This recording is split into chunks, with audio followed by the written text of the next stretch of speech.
3일이고 그 나흘이 4일이에요. 금일은 금요일 아닌가요? 오늘을 말하는 단어고요.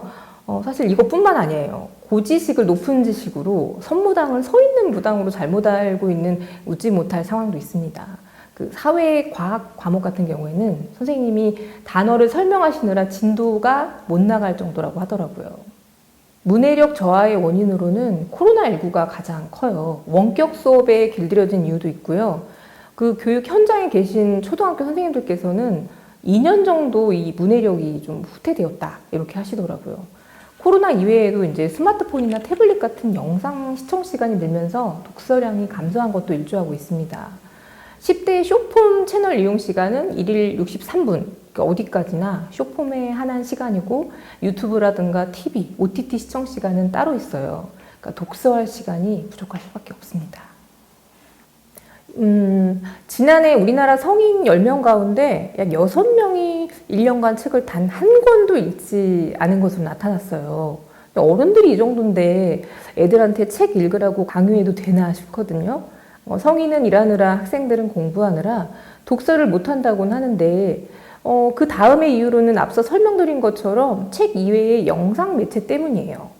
볼 것이 너무 많잖아요. 사실 책보다 재밌기도 하고요. 치매 예방에 독서가 가장 효과가 좋다는 것은 이미 잘 알려진 사실이고요. 어린 시절의 독서가 인지 능력과 정신 건강, 사회적 지성 등 그 뇌 발달에 효과적이라는 것 또한 연구 결과로 증명됐는데요. 언어 치료 프로그램에 독서가 들어가는 것은 물론이고, 이제 토론이나 이런 활동도 언어와 인지 발달에 도움이 됩니다. 그 아이들의 경우에는 작품 속 주인공이 느끼는 감정에 공감하고 간접 경험을 통해서 사회성을 기르기도 하니까 독서가 이런 부분에서 한몫하고 있는 셈이죠. 그 어릴 때 독서 교육이 특히 중요한 게 평생 독서로 이어질 수 있기 때문이거든요. 그래서 요즘에 초등학교에서는 1교시 시작 전에 아침 독서 시간을 갖더라고요. 저는 놀이에 힌트가 있다고 생각합니다. 놀이를 통해 성장하는 아이들의 특성상 책놀이를 통해서 즐거운 독서 경험을 많이 하는 것이 중요한데요. 글쓰기나 독서, 토론도 교구나 이제 게임을 활용하면 재미있어 해요. 그 놀이 형태라면 아이들도 독서 교육에 호기심을 가지고 적극적으로 참여할 수 있습니다.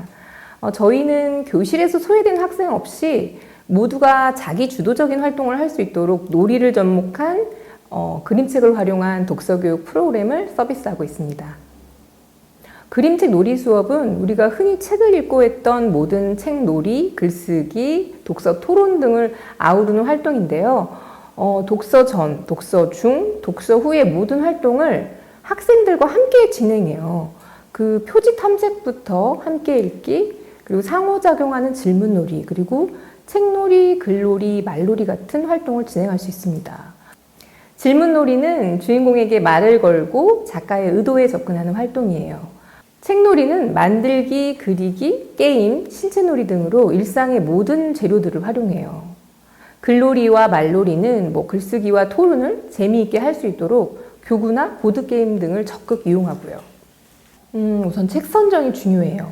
학년에 맞게 한다고 두꺼운 책 선정하는 것보다 그 학년에 맞는 주제와 관심사의 책으로 수업하는 게 더 중요하거든요. 그래서 저희는 주로 그림책으로 진행하는데요. 그림책은 일단 수미자는 안팎이라 미리 읽어볼 필요도 없어요. 그리고 또래의 이야기를 다루고 있고 잘 짜여진 구성은 물론이고 주제도 다양하고 그 자체로 시각 예술이에요. 무엇보다 놀이 중심의 수업에 최적화되어 있다고 볼 수 있습니다. 매회 새로운 책으로 함께 읽으면서 질문하고 놀이까지 결합된 활동을 하니까 특히 좋아해요. 학습이 아니라 놀이라고 생각하는 거죠. 한 초등학교 토론 수업 마지막 날에 그 한 남학생이 체육보다 재밌는데 끝나버렸다고 아쉬워하는 그 말을 잊을 수가 없는데요. 또 누워있던 아이가 일어나서 질문을 굉장히 많이 했는데 저희 수업에서 처음 그런 모습을 본다고 담임 선생님께서 얘기를 해주셔서 또 저희가 탄력받기도 했습니다. 그 자유로운 상상과 주도적인 참여를 유도하기 때문에 아이들이 이제 노는 시간으로 생각하는 건 당연하고 엄선된 작품으로 하다 보니까 수업이 끝나고 이제 바로 또 학교 도서관에 가서 책을 빌리는 아이들도 있어요. 심지어 이제 작가의 다른 작품까지 읽어보기도 하고 그 독서 수업이 교실에서 일상으로 연결되는 셈이에요. 네, 유대인의 하브루타 교육이 바로 그런 것인데요. 하브루타는 짝지어 토론하고 직접 체험하면서 하는 소통의 공부 방식이에요. 부모는 질문하고 아이들은 생각하는, 그러면서 최고의 결정을 내리는 시기인데요. 그 질문과 생각들이 앞서 말한 저희의 질문놀이랑 비슷해요. 질문으로 시작해서 질문으로 끝나죠. 가정이나 교육 현장에서 이렇게 쉽게 그림책 그 질문놀이를 시작할 수 있도록 저희가 2월에 처음 만나는 그림책 놀이 수업이라는 책을 출간했어요. 그 다양한 교육기관에서 아이부터 어르신까지 그림책으로 놀이 수업을 진행했던 경험과 노하우가 담겨 있습니다. 출간 후에 현업에 계신 독서교육 강사나 그림책을 접목한 수업을 진행하시려는 다양한 과목의 선생님들로부터 반응이 좀 좋았는데요. 그림책 수업이 막막할 때나 새로운 수업을 계획할 때 참고하고 실전에서 바로 적용할 수 있다는 장점을 얘기하시더라고요. 수강생의 눈높이와 관심을 고려해서 프로그램을 기획하고 모두가 참여할 수 있는 활동을 만들었으면 해요. 재밌으면 참여하지 말라고 해도 하거든요. 그래서 저는 독서교육 강사는 놀이 기획자의 마인드를 가졌으면 해요. 일방적인 강연식 수업에서 벗어나서 학생들과 함께 수업을 만들어 간다고 생각하면 좋을 것 같아요. 개인적으로 질문놀이랑 그림 카드를 활용한 이야기 구성 파악하기가 있는데요. 먼저 이제 질문놀이 같은 경우는 지금 챗 GPT 때문에 질문이 중요한 시대가 됐어요. 그림책으로 질문놀이를 하게 되면 함께 읽어가며 질문하고 대답할 수 있거든요. 특히 주인공의 갈등 상황, 선택의 기로 같은 순간에 질문을 던지고 그리고 또 이어질 이야기를 유추하는 등의 어떤 활동들을 진행할 수 있는데요. 결정적인 순간에 읽기를 멈추고 그 촉발 질문을 유도하기도 해요. 이 과정에서 아이들의 창의적인 생각들이 쏟아져 나와요. 다양하게 상상하고 고민할 수 있는 질문을 하기 위해서 사실 가장 노력하고 있어요. 이 수업에서는 대부분의 아이들이 생각을 말하고 싶어 하는데요. 친구의 좋은 생각이나 그 언어 구사력 이런 걸 보면서 또 아이들이 자극받기도 하고요. 이 과정이 나온 질문들이 자연스럽게 활동으로 연결되기도 하거든요. 그러니까 저희가 자체 제작한 뭐 스토리텔링 보드게임 같은 경우가 그렇고요. 뭐 스토리 구성을 돕는 스토리 보드판과 그림 카드로 이야기의 6가지 핵심 요소를 파악하도록 도와주기도 해요. 복잡한 이야기도 이런 그 스토리 보드판을 이용하면 간단하게 좀 정리할 수가 있어요. 그 과정을 거친 뒤에 카드와 보드판을 활용해서 직접 이야기를 만들어 보기도 하고요. 줄거리 요약할 때 너무 좋고 이제 인과관계가 있는 이야기를 직접 만들 때도 도움을 받을 수 있습니다. 이렇게 자연스럽게 이야기의 구조에 접근할 수 있습니다. 당연히 작가의 의도도 엿보게 되고요.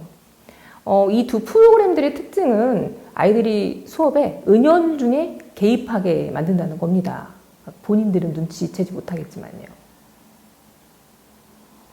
기존에 이제 그림책 활동가를 양성하는 책놀이나 이제 동화 구연 프로그램들이 좀 있어요. 저희는 놀이형 독서교육 프로그램으로 질문놀이, 책놀이, 글놀이, 말놀이 이 모든 것을 강사님들이 직접 경험하고 적용할 수 있도록 하는 프로그램을 운영하고 있거든요. 그러니까 가정에서 그림책 읽어주시는 학부모들을 대상으로 이제 엄마표 책놀이 같은 수업을 진행하고 그림책 활동가로 성장하시고 싶은 분들을 대상으로 그 놀이형 독서교육 전문가 과정을 운영하고 있거든요. 그러니까 그림책에 관심 있는 분들에게 이제 그림책 분석 수업 같은 것도 하고 있고요. 강사들의 경우에는 이제 개인별 경력이나 이제 관심사가 다 달라서 이를 바탕으로 나만의 계획안을 이제 설계할 수 있도록 도와주고 있거든요. 그 나의 장점, 강점을 살려서 나만이 할 수 있는 프로그램을 설계하고 적용할 수 있도록 돕고 있어요.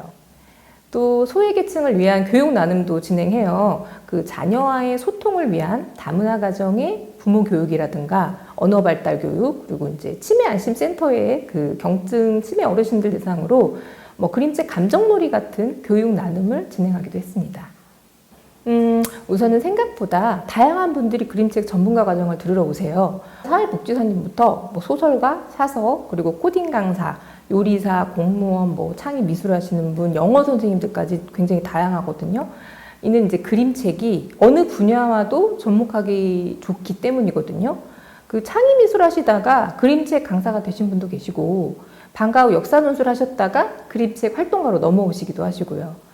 책 육아를 하려고 수업을 들으셨다가 이제 그림책이 너무 좋아서 전문적으로 배우시다가 활동가가 되신 분도 계시고요. 저는 이제 그림책을 통해서 놀이 기획을 하고 자신만의 차별화된 프로그램을 계획할 수 있어야 이분들이 이제 필드에 나가실 수 있다고 생각하거든요. 이 부분을 좀 중점적으로 체득할 수 있도록 코칭하고 있습니다. 그 한마디로 스스로 역량을 쌓을 수 있도록 판을 깔아준다고 보시면 됩니다. 그 놀이가 고픈 아이부터 어르신까지 누구나 즐기는 그림책 놀이 수업을 프로그램을 만들고 싶고요. 저희 처음에 어떤 목표가 과자 상자 열대의 기대와 설렘을 담은 놀이 키트와 프로그램을 만들자였는데요. 그림책 기반의 놀이형 독서교육 프로그램을 기획했던 이런 초창기만 해도 사실 어린이 대상의 수업들이었거든요. 그러니까 창의력이나 이제 당시의 문해력 향상 이런 그 교구들을 제작하고 수업에 적용했는데 자연스럽게 이제 성인으로 넘어가면서 교육의 스펙트럼이 좀 다양해진 것 같아요. 그 성인들의 피드백을 통해서 저희 프로그램이 다른 교육기관과는 좀 차별화된 프로그램이라는 걸 확인할 수 있었고요. 그래서 이제 가정의 독서 교육을 책임지는 부모, 그리고 교육 현장을 맡고 계시는 강사님들을 지원하는 그런 콘텐츠를 개발하고 있습니다. 나아가 이제 지역의 예술가들과 협업해가지고 문화예술 놀이를 이제 준비하고 있어요. 그 지역 기반의 콘텐츠를 또 활용하려고 하기도 하고요. 놀이형 독서교육 안내서에 이어서 그림책 제작도 이제 하반기에 준비 중이고요. 그림책 놀이 기획자로 살면서 저랑 뜻이 맞는 사람들과 이제 재미난 작당을 하면서 즐겁게 읽어가고 싶습니다. 감사합니다.